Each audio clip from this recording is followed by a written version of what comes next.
Cupra Formentor od momentu debiutu w 2020 roku cieszy się dużym zainteresowaniem wśród klientów, ale od końca maja zeszłego roku jest już nowy model po faceliftingu.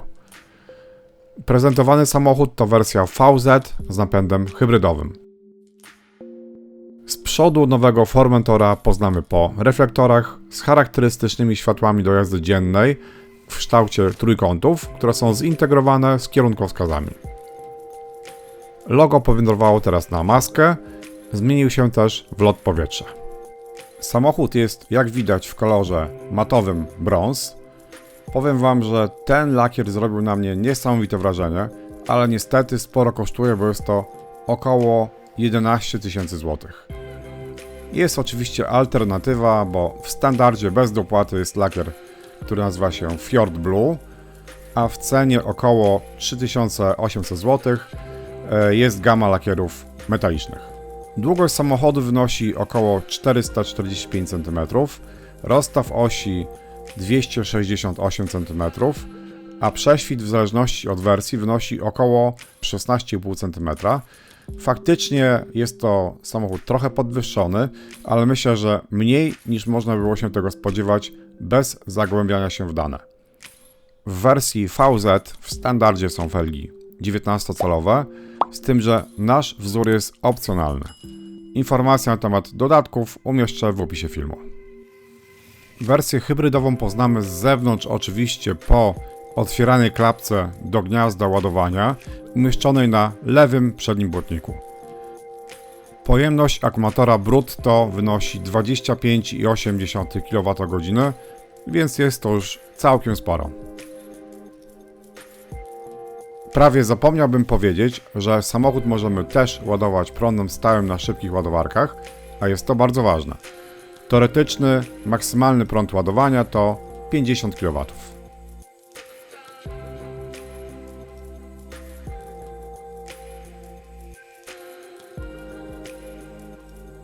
Zerknijmy teraz na tył, żeby zobaczyć, co się zmieniło po faceliftingu.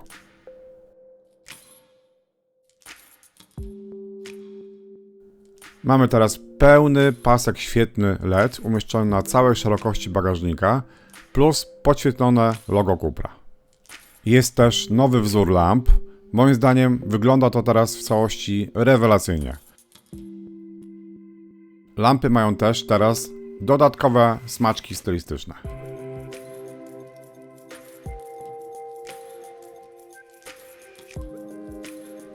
Po obu stronach samochodu wyświetla nam się na podłożu logo Cupra, a do tego mamy jeszcze podświetlony napis na progach. Pomimo tego, że jest to wersja VZ, to w wariancie hybrydowym nie mamy widocznych końcówek wydechu. Napisz w komentarzu, jak Ty oceniasz stylistykę nowego Formentora. Za chwilę omówimy napęd naszego samochodu testowego. Powiem też Wam, jakie w teście padło mi zużycie paliwa i na jaki zasięg na prądzie można liczyć w mieście. Ale teraz sprawdź proszę, czy masz subskrypcję z zaznaczonym dzwoneczkiem, bo liczę, że zobaczysz moje kolejne filmy. Jeśli chcesz oglądać coraz ciekawsze samochody, daj proszę też kciuk w górę.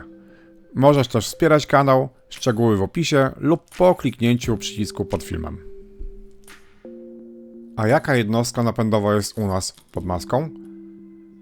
Jest to zespół napędowy składający się z 4-cylindrowego silnika benzynowego 1.5 TSI Evo 2.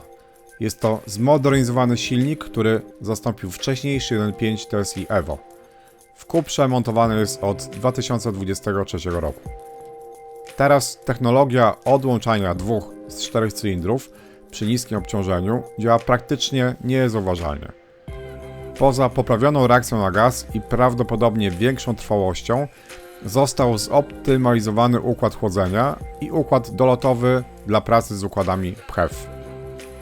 Moc silnika spalinowego wynosi 177 koni mechanicznych, a moment obrotowy to 250 Nm. Z kolei silnik elektryczny dysponuje mocą 115 koni i ma 330 Nm. Systemowo nasz Formentor ma 272 konie mechaniczne i 400 Nm. Do tego mamy 6-stopniowy automat DSG oraz napęd naprzód. Napęd w mojej ocenie jest świetny, ma przyjemną kulturę pracy, szkoda tylko, że nie jest realizowany na 4 koła, bo byłaby jeszcze lepsza trakcja i osiągi. Trudno jednak narzekać na przyspieszenie od 0 do 100 km w 7 sekund i na prędkość maksymalną 220 km/h. A jak wyglądało w moim teście realne zużycie paliwa i zasięg w trybie elektrycznym? W trybie hybrydowym z rozładowanym akumulatorem trakcyjnym przejechałem w ruchu miejskim 110 km, z tym, że jak to często bywa w czasie testu, były też dodatkowe postoje, odpalanie na postoju oraz testowanie trybu Cupra, testy przyspieszenia i tym podobne. Na tym dystansie zużycie paliwa wyszło mi 8,3 litra na 100 km. Myślę, że w takiej normalnej, spokojnej jeździe miejskiej można się spodziewać zużycia paliwa w okolicach 7,5 litra na 100 km. Sprawdziłem też realny zasięg w trybie elektrycznym przy spokojnej jeździe w ruchu miejskim. W trybie elektrycznym pokonałem dystans 73 km. Dużo w tym wypadku zależy od temperatury zewnętrznej, stylu jazdy oraz ruchu miejskiego, ale z pewnością jest to już całkiem dobry zasięg. Sprawdziłem też, jak wygląda spalanie na drodze ekspresowej bez korzystania z akumulatora trakcyjnego. W tym wypadku wyszło mi spalanie 8,5 litra na 100 km. Zbiornik paliwa w wersji hybrydowej ma pojemność 40 litrów i jest trochę mniejszy niż w innych wersjach, ale mamy za to jeszcze akumulator trakcyjny. Napiszcie w komentarzu, jak oceniacie te wyniki. Jeśli na co dzień użytkujecie taki samochód, dajcie znać, jak to wygląda u Was. Formentor bardzo mi się podoba, ten napęd hybrydowy też, ale zerknijmy w takim razie, jak się prezentuje cennik. Cena nowego Formentora w podstawowej wersji z silnikiem 1.5 TSI wyposażonego w manualną skrzynię biegów startuje od 141 400 zł. Niestety nasza testowana wersja jest najdroższa, bo kosztuje 262 800 zł. Ten napęd hybrydowy jest świetny, ale czy warty jest takiej ceny? Napiszcie w komentarzu, jakie Wy macie zdanie, ale polecam mimo to obejrzeć film do końca, bo wnętrze oraz dostępne funkcje są podobne we wszystkich wersjach silnikowych. Ciekawe jest natomiast to, że teoretycznie taki sam napęd hybrydowy w Cupra Leon VZ kosztuje 214 400 zł, a teraz nawet jest w promocji i kosztuje 204 400 zł. Nawet w Cuprze Terramar VZ, która jest wyżej pozycjonowana, ten napęd jest tańszy o 17 000 zł. Sprawdźmy teraz, jak prezentuje się bagażnik. Przy okazji zerknijcie, jak wygląda kluczyk.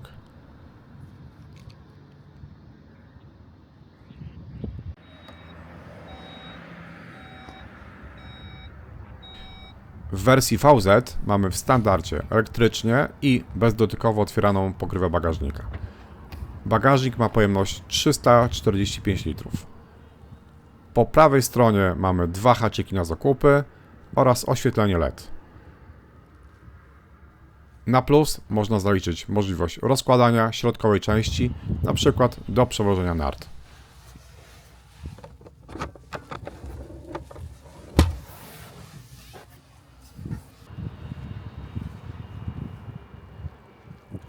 Po lewej stronie mamy też 2 haczyki, ale już bez oświetlenia.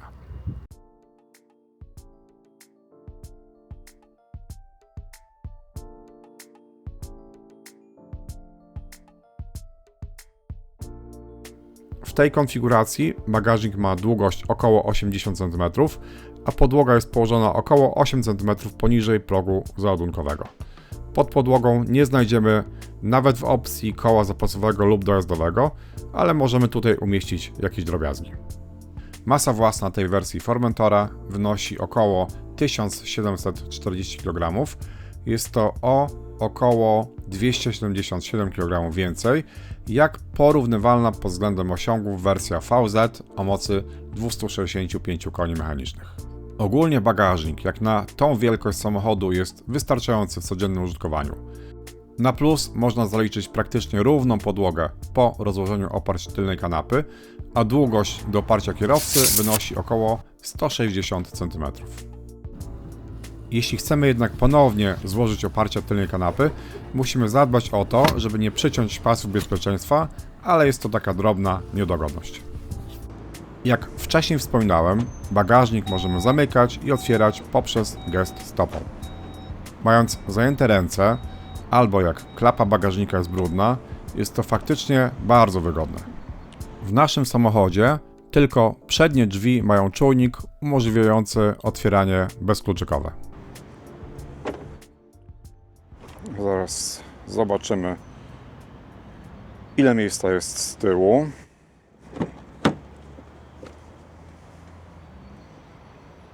Fotel ustawiony jest pod mój wzrost. Wygląda dość sporo tego miejsca.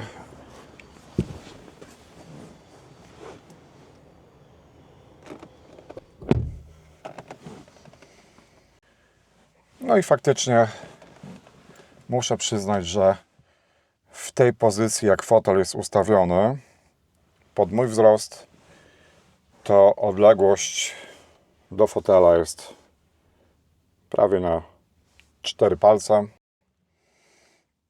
Mamy tutaj jeszcze dodatkowo takie wgłębienia, ilość na stopy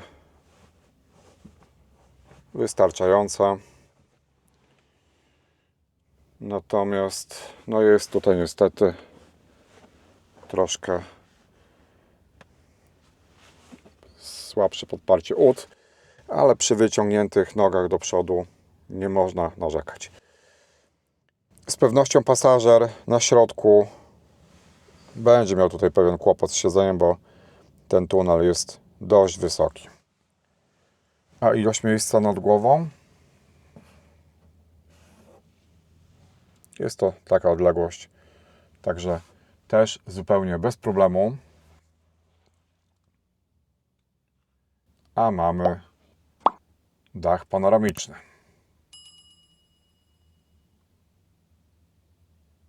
Bardzo efektowny zresztą, z roletą zamykaną elektrycznie. W tunelu środkowym dla pasażerów tylnej kanapy jest trzecia strefa klimatyzacji i 2 gniazda USB-C.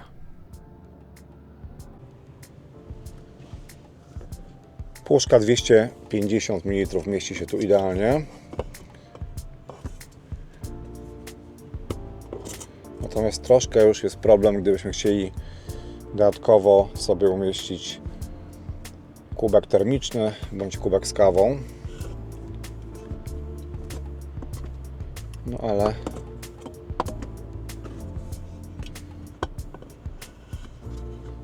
no, tak to jeszcze się da.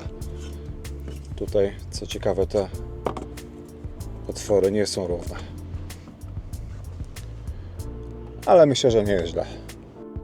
Sprawdźmy w takim razie teraz, jak wygląda wnętrze z przodu, zaczynając od drzwi kierowcy. Tapicerka przednich drzwi w górnej części jest miękka. Tu mamy element ozdobny. W tym miejscu świeci listwa LEDowa podświetlenia ambientowego. Ten element jest miękki. Podłokietnik miękki. Rączka ładnie wykonana z obszyciem. Tu jest twardo. Tu jest twardo. Twardo. I kieszeń twarda.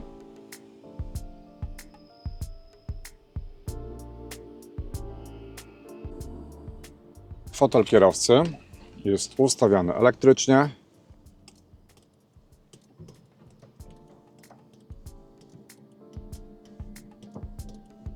Siedzisko podnoszone jest również z pamięcią dla 3 osób, plus jeszcze regulacja lędźwiowa. Tapicerka jest bardzo ładna tego fotela kubełkowego. Nie ma tutaj niestety wydłużonego siedziska.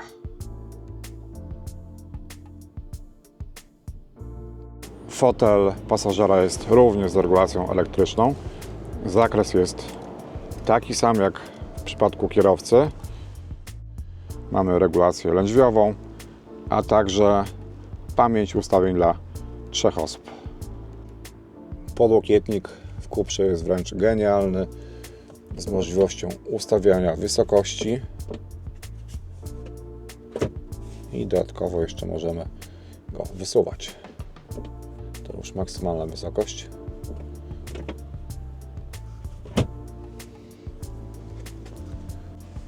W schowku pod podłokietnikiem mamy jeszcze gniazdo 12V.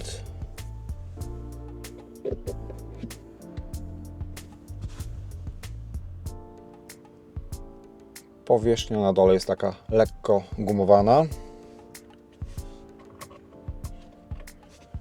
Podobnie jest tutaj w tych miejscach na kubeczki.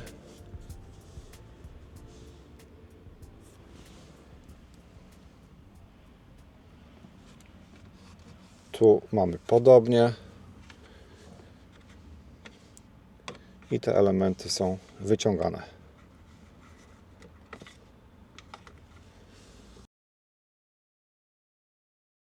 Jeśli chcielibyśmy przewozić mały napój w małej puszce, to najlepiej on się mieści w tym miejscu. No to już troszkę gorzej, no ale też można. Tu jest stabilnie na pewno, nie wyleje się. Sprawdźmy jeszcze, jak kubeczki termiczne. W tym miejscu bardzo dobrze pasuje. Jeśli ma być drugi kubek, no to już jest niestety troszkę gorzej. Więc jeden kubek ok. No 2 to już jest niestety problem. Ale mamy jeszcze miejsce w drzwiach. Także jest to też jakaś opcja. No i tutaj akurat ten kubeczek się dość dobrze mieści. Fotele są naprawdę bardzo, bardzo efektowne i wyglądają, a także myślę, że można je zaliczyć, że są sportowe. W zagłówku mamy znaczek Cupra. Tył fotela jest z karbonu wykonany. W środku materiał taki jakby w dużej części z takimi przeszyciami niewielkimi. Boki w tym miejscu jest skóra syntetyczna. To wygląda na alkantarę. Tutaj skóra syntetyczna, bok to samo. Górna część materiał. Skóra syntetyczna, alkantara. No i skóra syntetyczna.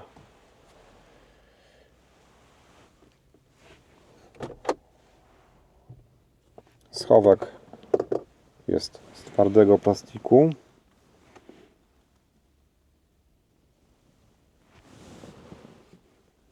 Tu mamy jeszcze takie dodatkowe miejsce. Po liftingu we wnętrzu nie tylko pojawiły się nowe materiały wykończeniowe, ale zmieniły się też multimedia.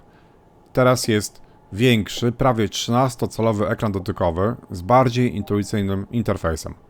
Pod ekranem umieszczono podświetlane suwaki do regulacji głośności i klimatyzacji.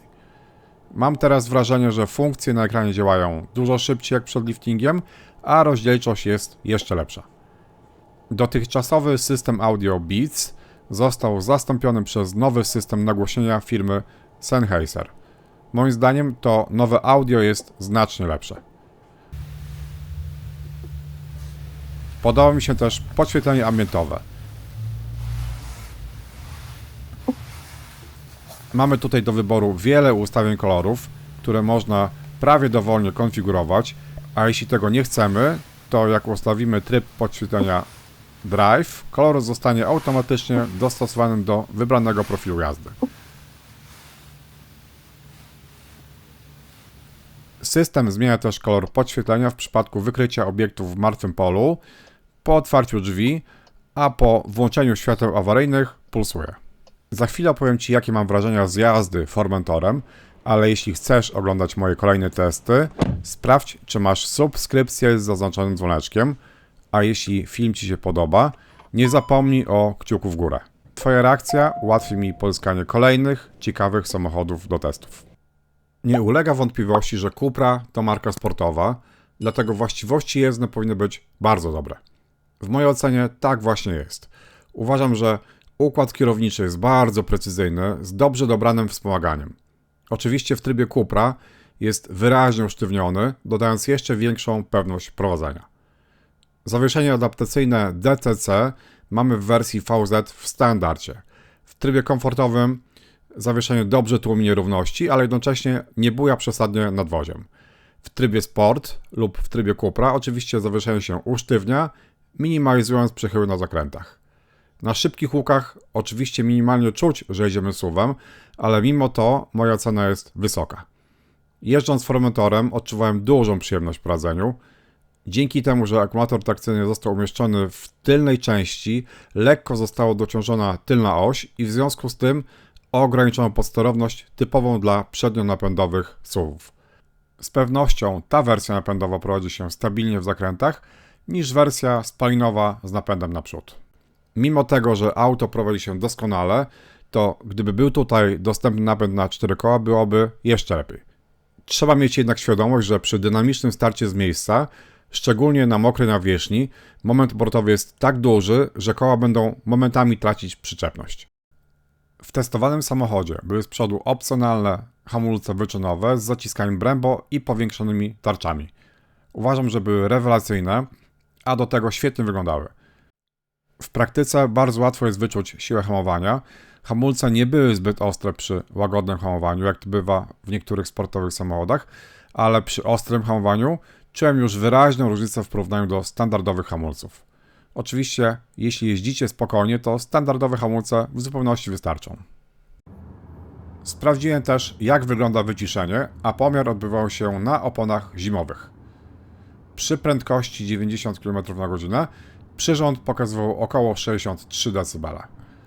Pomiary robiłem w trybie komfortowym, a ma to znaczenie, bo w trybie Cupra słychać sportowy dźwięk we wnętrzu, ale jest on generowany przez głośniki. Dla mnie ten dźwięk brzmi naturalnie i podoba mi się. Wracając do pomiarów wyciszenia, to z kolei przy prędkości 120 km/h stanometr oscylował w granicach 68 dB, więc uważam, że jest to przynajmniej dobry wynik, mając na uwadze, że były opony zimowe, które najczęściej są głośniejsze od letnich. To już wszystko, co na temat Formentora dla Was przygotowałem. Napisz w komentarzu, jak oceniasz Formentora po liftingu, która wersja napędowa byłaby ewentualnie dla Ciebie. Jeśli jesteś posiadaczem tego samochodu, daj znać, jak spisuje się w codziennym użytkowaniu. Ja tymczasem dziękuję za oglądanie, mam nadzieję, że film Ci się podobał i zostawisz swój kciuk w górę. Do zobaczenia przy kolejnym teście. Cześć!